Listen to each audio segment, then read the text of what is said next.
Honeymoon मनाने के लिए 20 मई को इंदौर का एक कपल मध्य प्रदेश से उड़ान भरता है, कर्नाटक पहुंचता है और फिर सीधे मेघालय में लैंडिंग होती है। लेकिन इसके ठीक 4 दिन बाद इस कपल के दोनों भाई, यानी पत्नी का भाई और पति का भाई विपिन और दूसरी तरफ पत्नी का भाई सचिन, दोनों एक दूसरे से बातचीत करते हैं और इसी कपल को खोजने के लिए वे भी उड़ान भरते हैं। और जब वे मेघालय पहुंचते हैं और सीधे यहां से फिर उनको जाना होता है शिलांग में जब वो स्थानीय लोगों से बातचीत करने की कोशिश करते हैं तो उन्हें बातचीत ही यानी उनकी भाषा ही समझ में नहीं आती है। फिर वे किसी तरीके से थाने पर पहुंचते हैं। वहां पर वे बताते हैं कि उनके जो भाई और बहन हैं वो दोनों मिसिंग हैं। करीब 1.5 दिनों से उनसे बातचीत नहीं हो पा रही है, ना उनका फोन कॉल लग रहा है। और जब आखिरी कॉल पर बातचीत हुई थी तो उस दौरान ऐसा लग रहा था कि उनकी सांसें फूल रही थी। ये सब कुछ शुरुआत में पुलिस वाले हल्के में लेते हैं और वे कहते हैं कि मिल जाएंगे। ऐसा बहुत बार होता है कि लोग पहाड़ी एरिया में घूमने के लिए जाते हैं और नेटवर्क कनेक्शन के कारण उनसे बातचीत नहीं हो पाती होगी। हीला हवाली का आरोप परिजनों की तरफ से लगातार लगाया जा रहा था कि उनके परिवार वाले खोए हैं, अभी न्यूली मैरिड हैं, लेकिन पुलिस जो है उसको हल्के में ले रही है। यह सिलसिला धीरे धीरे 11 दिन तक पहुंच जाता है और आखिरकार जब परिवार वाले जो हैं वो अब सीधे तौर पर मेघालय पुलिस और सरकार पर आरोप लगा रहे होते हैं। लेकिन आखिरकार वो आरोप क्यों लगाते हैं और इससे पहले क्या कुछ घटनाक्रम हुआ था, वो सब विस्तार से जानेंगे। नमस्कार, मेरा नाम है दिव्यांशु। क्राइम कथा के एक नए एपिसोड में आपका बहुत स्वागत है। 11 मई को इंदौर में एक शादी होती है। नाम है राजा रघुवंशी, पत्नी का नाम है सोनम रघुवंशी। 11 मई को ही दोनों बैठे रहते हैं और बातचीत होती है कि अब हनीमून के लिए वे कहां जाएंगे। उन्होंने शुरुआत में जो इन दोनों कपल के बीच बातचीत हुई तो उसमें यह तय हुआ था कि वे पहलगाम जाएंगे। लेकिन उसी दौरान एक इंसिडेंट जो शुरू में हो चुका था तो उन्होंने तय किया कि अब इसको छोड़ते हैं, हम लोग कहीं और खोजते हैं। घर में ही कोई आया हुआ था, कोई मेहमान था और वो बातचीत अचानक से करने लगा शिलांग की। इन दोनों ने भी सुना और उन्होंने सुना कि वहाँ पर हिल्स हैं और जहाँ वहाँ की जो परिदृश्य हैं वो बहुत सुहाने हैं, बहुत अच्छे हैं। मतलब तमाम तरीके से वो बातें किसी को बता रहा था। इनमें से एक कपल में से एक ने सुन लिया। पति अपनी पत्नी को बताता है, यानी सोनम को बताता है कि उसने सुना है और ये एरिया वो लोग चूज़ कर सकते हैं। उन्होंने उसके बारे में यूट्यूब पर वीडियो देखे, तमाम ब्राउजर्स पे उसके बारे में देखा और फिर टिकट बुक कर ली। 20 मई को वो पहुंचते हैं और उसके बाद वो घूमने के लिए यहाँ से यानी शिलांग में ही किसी एक लोकल गाइड को हायर करते हैं। होम स्टे ले रखा था इन लोगों ने। शुरुआत में अगल बगल की जगहों पर घूमा, उसी गाइड ने घुमाया और उसके बाद एक दिन तय करते हैं किसी दूर दराज एरिया में जाने के लिए, जहाँ के बारे में इन्होंने पहले से ही खोज रखा था। इसके लिए उन्होंने एक स्कूटी हायर की, स्कूटी को रेंट पर लिया और फिर ये निकल पड़ते हैं। 1:43 दोपहर की 23 तारीख को बात इनकी लोकल गाइड से होती है, जिसमें वो पूछता है कि आखिर आप कहाँ पर हैं। ये लोग बताते हैं कि इन्होंने एक गंदी सी कॉफ़ी पी है किसी जगह पर और वहाँ से अब ये निकलने की कोशिश में है और वे जल्दी ही अपने गाइड से संपर्क करेंगे। गाइड का फ़ोन कट हो जाता है। लेकिन इसके बाद जो दुल्हन है सोनम है, उसकी बात होती है अपनी सास से, जो अभी हाल फिलहाल में उनकी सास बनी है, इंदौर की। वहाँ पर बातचीत के दौरान वो बताती हैं कि ये मुझे कहीं दूर लेकर आए हैं और ये एरिया बेहद ख़राब लग रही है मुझे। यहाँ पर हम लोगों ने कॉफ़ी पी है और कॉफ़ी भी बहुत ख़राब थी। अब हम लोग पहाड़ी में जा रहे हैं, अभी जंगल में हैं और पहाड़ी पर चढ़ने की कोशिश में हैं। और इस दौरान जो सोनम है उसकी सांसें फूल रही थी और जो सास है उसे लगता है तो पूछती है कि आखिरकार तुम लोग हो कहाँ पर, कहाँ जा रहे हो जो इतनी तकलीफ़ हो रही है। तो वो बताती है कि पहाड़ी एरिया, हम लोग पहाड़ पर चढ़ रहे हैं और मैं फ़ोन जो है वो बातचीत कर ही रही थी। फिर उसके बाद उसका फ़ोन अचानक से कट हो जाता है। अब सास वेट कर रही है बैठकर कि फ़ोन अब आएगा, लेकिन फ़ोन आता ही नहीं है। उसके बाद वो सोचती है कि हो सकता है कपल है, अभी नई शादी हुई है, तो हो सकता है अभी वो बातचीत आपस में कर रहे होंगे, तो उन्हें परेशान करने की ज़रूरत नहीं। सास भी उस दिन वेट करती हैं। अगले दिन फिर जब फ़ोन कॉल मिलाने की कोशिश की जाती है तो फ़ोन लगता ही नहीं है। अब परेशानी बढ़ चुकी थी। लेकिन 11 दिन जब बीत जाता है तो आखिरकार इस मामले में अब पूरे देश में तूल पकड़ना शुरू कर दिया। अमित शाह तक बात पहुंचती है, यानी केंद्रीय गृह मंत्री तक। उन्होंने सीएम को फोन लगाया, संगमा को। उनको बोला कि भाई जल्द से जल्द ढूंढा जाए। इसके बाद एक्शन तेज होता है, और एक्शन जब तेज होता है तो पति की लाश बरामद की जाती है। और ये लाश कहां मिलती है?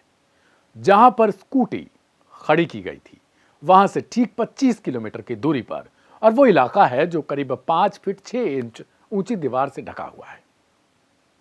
पास में पहाड़ी है। अब शुरुआत में ये अंदाजा लगाया गया कि पहाड़ी से गिरकर मौत हुई है।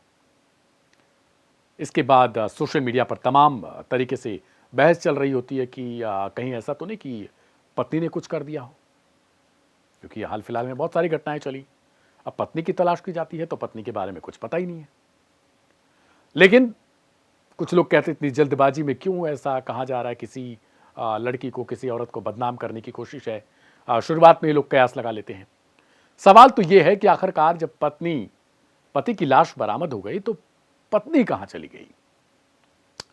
अब जांच तेजी से आगे बढ़ती है। इस बीच परिवार परेशान है, मातम मनाया जा रहा है, रिश्तेदारों के आने जाने का सिलसिला जारी है।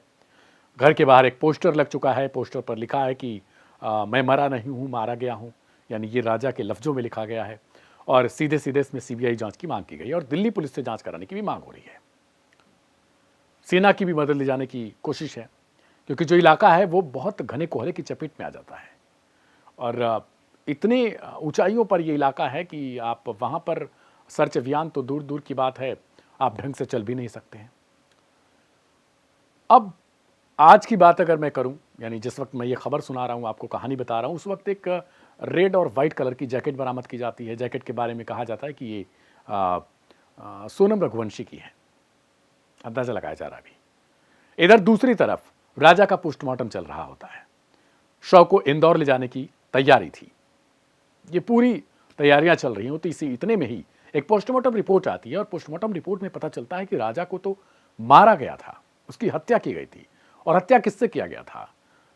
नारियल काटने वाला एक हथियार होता है, जिसे काटते हैं और पानी पीने के लिए दिया जाता है, वो आपने शायद देखा होगा। वही नारियल काटने वाला जो हथियार होता है, उसी से हत्या की गई थी। और उससे पहले बहुत बार उसके शरीर पर वार किया गया। बेहद चौंकाने वाली बात यह है कि हीरे का जो ब्रेसलेट पहन रखा था वो गायब। इसके अलावा सोने की चेन नहीं है, अंगूठी नहीं है, वॉलेट नहीं है, और सिर्फ मिला राजा के शव पर, जो शव ऑलरेडी सड़ गल चुका था, क्योंकि हत्या उसी समय हो चुकी थी, यानी 24 या 25 तारीख को ही हो चुकी थी। ये सब कुछ गायब है। दूसरी तरफ सोनम भी गायब है। सोनम के बारे में कोई अता पता नहीं है, जबकि ड्रोन से भी तलाशी अभियान चलाया जा रहा है। एक जैकेट ही सिर्फ मिला है, और उस जैकेट के सहारे ही अब ये कहा जा रहा है कि आखिरकार ये जैकेट कहां से आया, किसके हैं, क्या ये सोनम के हैं। और अगर सोनम मिलती हैं तो फिर उन्हीं से पता चलेगा कि आखिरकार हुआ क्या था, क्योंकि इकलौती गवाह है इस वक्त सोनम इस पूरे मामले की।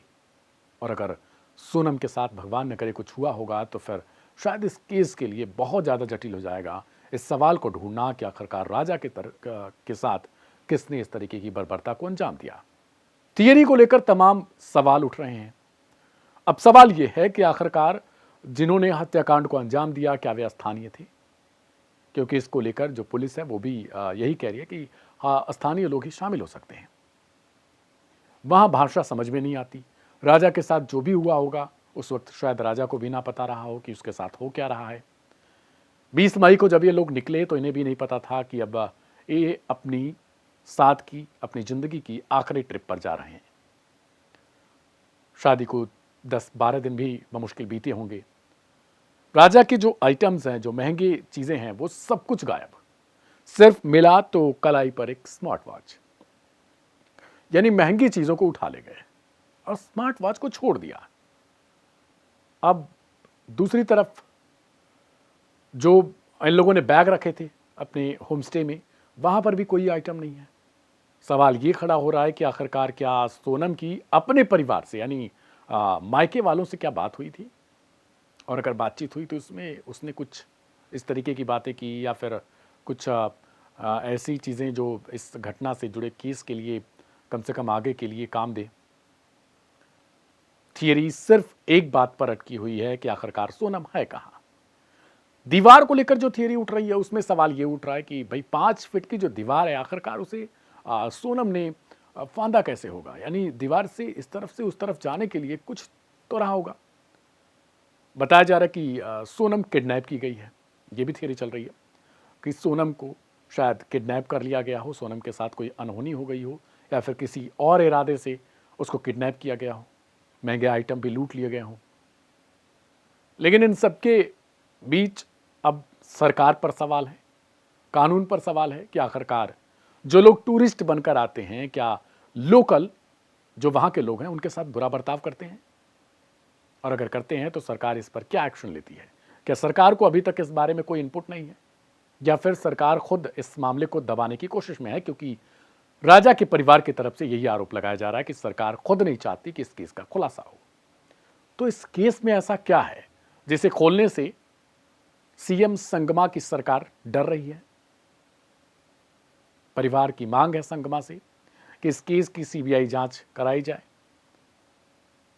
सोनम को ढूंढा जाए किसी भी तरीके से, ताकि ये पता लग सके। जो थियरीज चल रही हैं उनमें बहुत तरीके हैं, लेकिन फिलहाल अभी तक इस मामले को लेकर कोई अतिरिक्त खुलासा नहीं हो पाया। और जबकि मैं ये कहानी बता रहा हूं तब तक कोई ऐसा इनपुट नहीं मिला है कि सोनम कहां है। फिलहाल आज के क्राइम कथा में इतना ही। मिलेंगे कल एक नए एपिसोड के साथ, तब तक के लिए मुझे दीजिए इजाजत। अगर कल इस खबर में कोई अपडेट होगा तो लाइव हिंदुस्तान पर आपको जरूर मिल जाएगा। तब तक के लिए शुक्रिया, नमस्कार।